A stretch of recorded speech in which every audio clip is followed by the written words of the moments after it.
Welcome back to another pen talk. Today's going to be another grab from a Long Island pen show that I went to actually yesterday. I picked up 4 pens, 2 of which I had requested earlier before the show from Steve Zucker, who I met in the Philly pen show and fell in love with the Signums, and we'll look at those. And because Steve will no longer be handling the Signums, he sold his supply to the New York Fountain Pen Hospital. I wanted to add another Signum to my collection, so I now have 4 of them. And when I was walking through the show, a lot of pens catch your eye. You have a lot of discussions with people. You see pens you haven't seen before. But this pen struck my fancy. And I don't have many green pens like this, so the color was nice. This is supposedly a limited edition. Looking at the clip, you can see the B for Bexley. I've never seen a Bexley like this before. It's not a high-end version of their pen, but size looks nice. You know, it's not too big, not too small. I just love this green acrylic. Unscrews, as most of all the Bexleys are. You have the classic steel Bexley nib.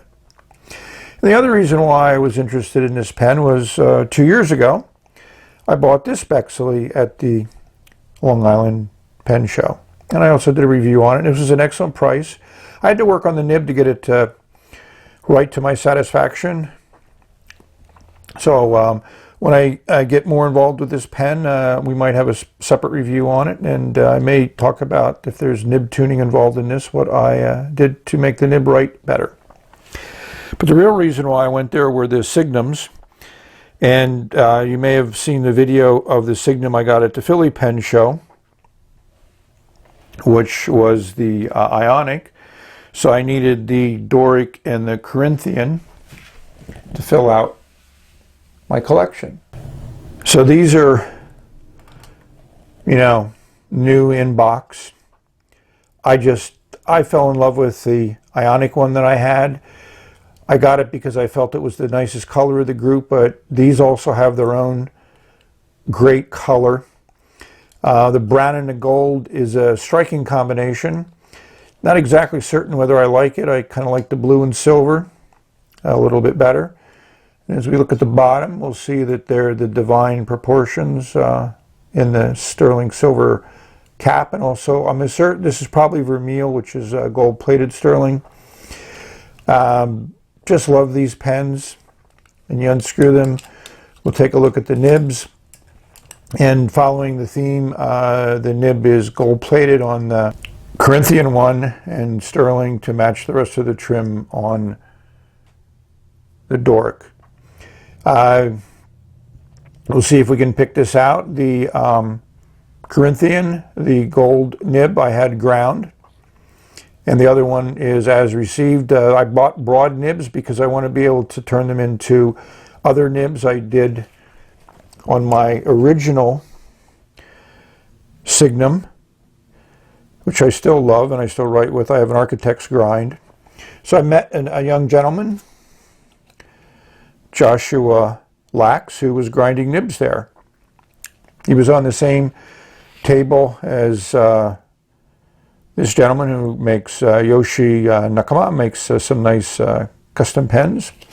So I got a nib ground from him. I played around with it. I enjoyed it. So we'll do a little bit more in-depth on these Signums once I get a chance to write with them for a while and discuss how they work and write. And I also wanted to just add one more, so I looked over Steve's table, and this one just caught my eye. I love the purple chatoyancy in the acrylics. I may not be a fan of this design, but it is interesting, and I felt I wanted something a little bit different from Signum, because who knows when I'll have an opportunity to ever add any more of these to my collection. And they have the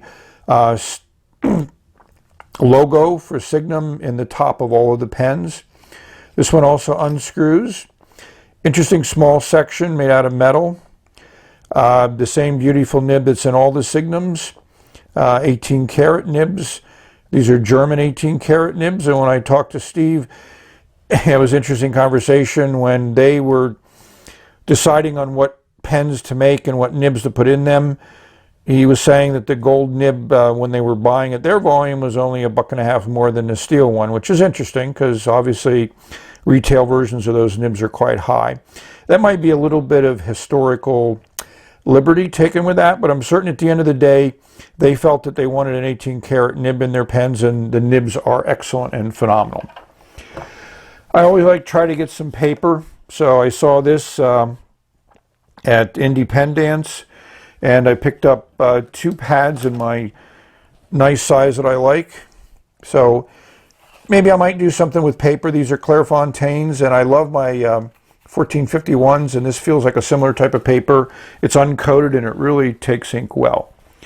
So all in all, I had a great time at the Long Island Pen Show. I got there early. I got the weekend trader admission.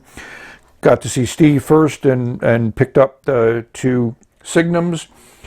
Just ran into a lot of people. This is the 5th show I've been to, so you develop relationships. People get to know you, have great conversations. You learn phenomenal amounts of things.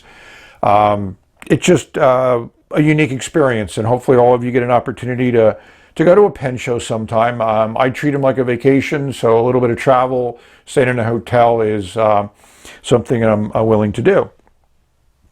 So hopefully you've enjoyed that little view. I'll throw some pictures up that I took at the show.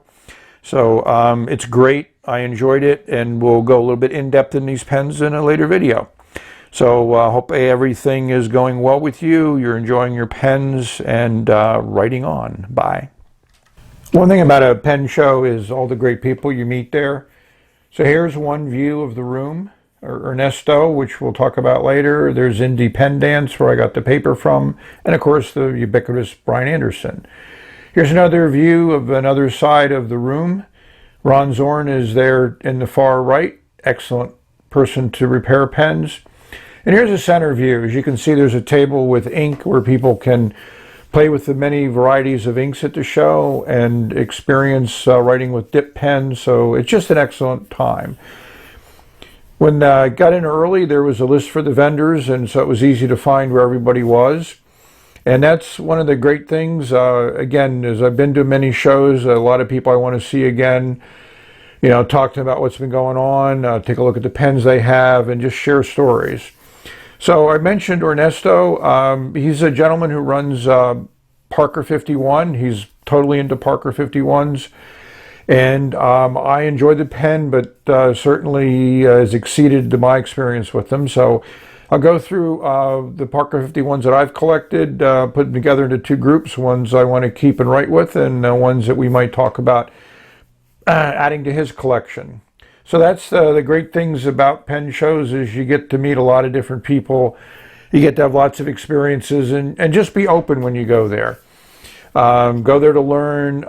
If you buy a couple pens or one pen, or if you just buy some paper or some ink, it's really the experience that makes the pen show valuable. So those of us that are lucky enough to get to pen shows, that's great. Maybe if we don't get to pen shows, we can try to form a local pen club in our area. You'd be amazed if you start looking around. You might find a lot of people that share your experiences and your interests. So get together, have some fun, enjoy your pens, and write on. Bye.